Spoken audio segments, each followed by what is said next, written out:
This is Mrs. Wainwright's class, Chapter 678, Pkt E, Lesson 3, Add Mixed Numbers. Our learning target: by the end of this lesson, you should be able to confidently say, I can add mixed numbers.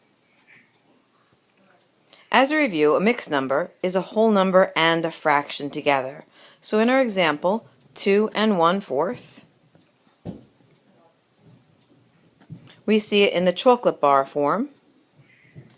2 whole chocolate bars and 1/4 of a chocolate bar, and we see in the digit form 2 wholes and 1/4. Remember, when you're writing a mixed number, that the whole number from top to bottom needs to be the same height as your fraction, so it looks like a whole number and a fraction. It looks like 2 and 1/4 rather than 21/4. Be careful of that. Let's take a look at example number 1. I see I have a word problem with mixed numbers, and I know the strategy is to read it with whole numbers. When I go back and do the work, I'll do the exact mixed number that's there, but it's easier to understand it with a whole number. So that's how I'm going to read this. Huria had 5 slides completed on her presentation. During the next class, she completes 3 slides. How many completed slides does Huria have now? Let's see what the actual question is asking. It wants to know how many completed slides Huria has now. So I know she's working on a presentation. I know she has 5 slides, and then the next class after that she completes 3 slides. If they want to know how many she has now, they want to know how many she has altogether. So let's see the facts that I know. I know that she has 5 and 1/4 slides completed, and I know that she's going to complete 3 and 1/4 more slides. I already figured out that that's going to be putting them all together to find out how many she has now. Therefore, I will have the problem, exact numbers, 5 and 1/4 plus 3 and 1/4. So anytime I have to add or subtract mixed numbers, I'm going to write them vertically on top of each other. Let's move to the next page to do that now. First step, take my mixed numbers and write them vertically. Next step, as always, we're going to focus in on our fraction numbers. That's what we will be adding first before we get to the whole number column. So again, we do column by column. And as we look at those fraction numbers, I need to focus in on my denominators.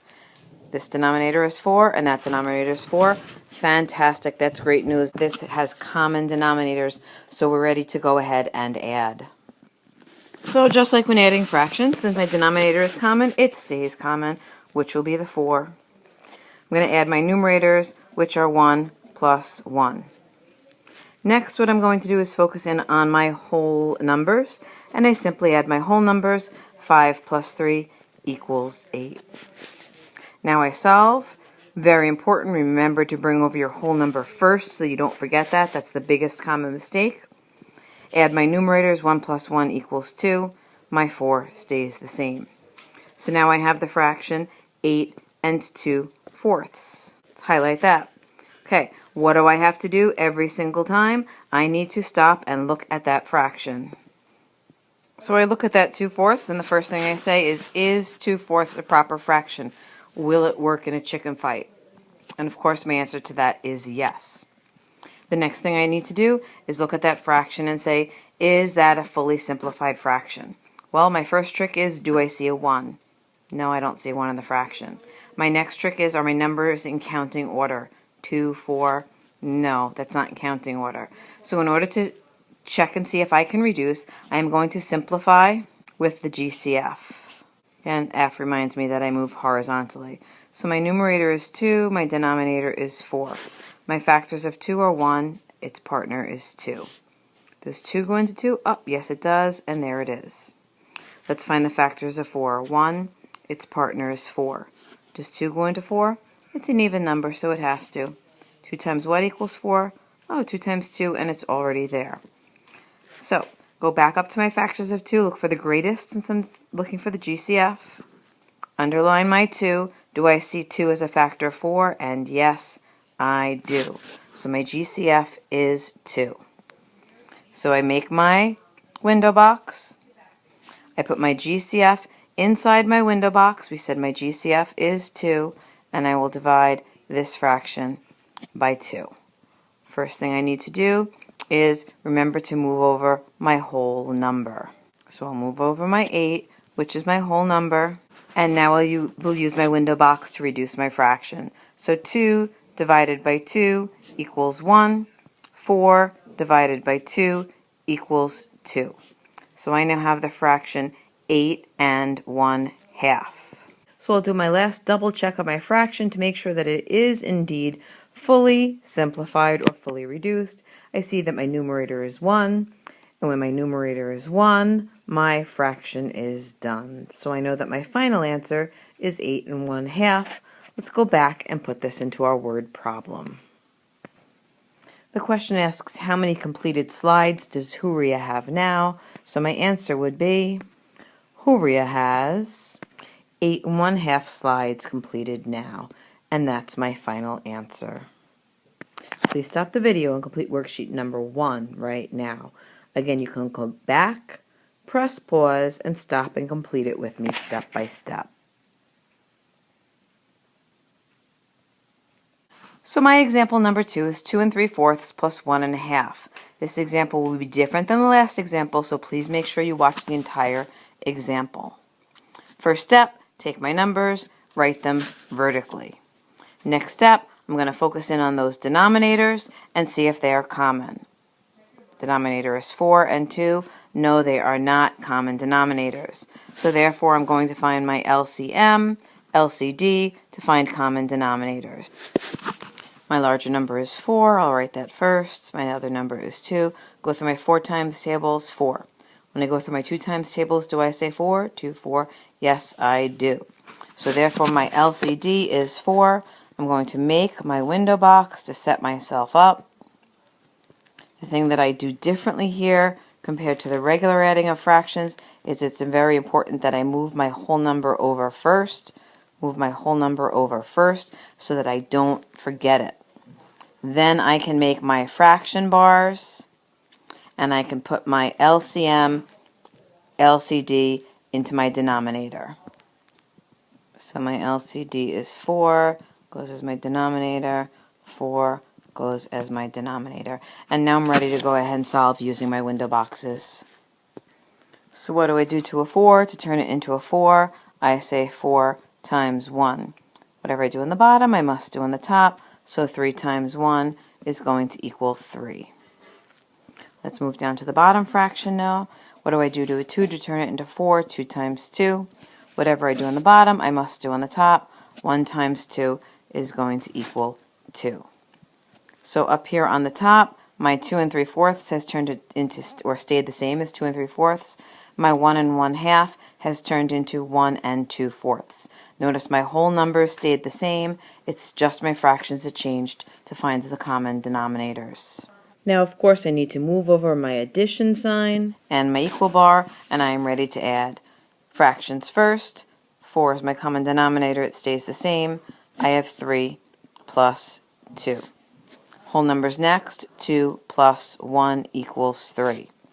Solve that. Bring over my whole number. Very important. 2 plus 3 equals 5. So I have the mixed number 3 5/4. Once I've solved, I have to do my 2 checks. First check is focus in on your fraction and see if it's a proper fraction. Will it work in a chicken fight? Will 5/4 work in a chicken fight? No, it will not. So I'm going to need to drop that into the division box. But since I don't have much room left on this page, I am going to move 3 5/4 to the next page so that I have plenty of room to finish this problem up. Okay, so here's my 3 5/4 on the next page. We know my numerator is too large. Boom, it's going to drop down into the division box. Cross it out. But before I divide, again, very important step with this mixed number is I cannot forget this whole number. So what am I going to do so that I don't forget that whole number? Very important step. The biggest mistake that students make, even A+ students. Take that whole number, write it on the side in red or a nice bright color so that you cannot forget it. Maybe even put a star by it. You'll see what we do with that next. So now I do my division. 4 goes into 5 one time. 1 times 4 equals 4. 5 minus 4 equals 1. Check, 1 is less than 4. That's good. There's nothing to bring down. Remainder as a fraction. So I have 1 and 1/4. Now I'm going to take that 1 and 1/4 and I'm going to move that over to where my original whole number of 3 was. I will line them up nice and evenly. So I had the 3 whole Hershey bars. I'm adding the 1 and 1/4 Hershey bars, and now I am ready to add and solve this problem. Fractions column first, nothing plus 1/4 is 1/4. Whole number column next, 3 plus 1 is 4. Again, what am I going to have to do? You know the next step. Take a look at that fraction and see if it is fully reduced. Well, good news. What do you see here? That's right, I see a 1, and when there's a 1, my fraction is done. So I know that my final answer for example number 2 is 4 and 1/4. Remember to come back to this video as often as you like when you're doing your example problems. If the problem you're starting with has common denominators, you would look at example 1. But if the problem you're starting with has unlike or uncommon denominators, you would look at this example 2, when solving it. Please stop the video and complete worksheet number 2 right now. So let's review. A mixed number is a whole number and a fraction. Very important when you're writing a mixed number to be 100% sure it looks like a mixed number. For example here, this looks like the whole number 2 and the fraction 1/4. We want to be careful to make sure that it doesn't look like either 21/4 or 1/24. That's very important. Next thing we do is write our numbers vertically, lining up our whole numbers and our fractions in their own separate columns. We look at our fractions first and add them the way we would normally add fractions. If the denominators are already common, you can go ahead and add. If not, you need to find the LCM or the LCD of the denominators to make new fractions with common denominators. Remember when you do this to make sure you move over your whole number as well as your fraction. Once your denominators are common, you can go ahead and add. When you get your final answer, you need to do all of the checks we always do. You need to focus in on your fraction first to see if it's a proper fraction and if it will work in a chicken fight. If it's not, you need to drop it down into the division box pool and divide. 5/4 was an improper fraction, so that needed to be dropped down. If that's the case, before you actually go ahead and divide, take your whole number and move it over to the side in a nice bright color, because remember you're going to need to add that whole number to whatever you get for your division.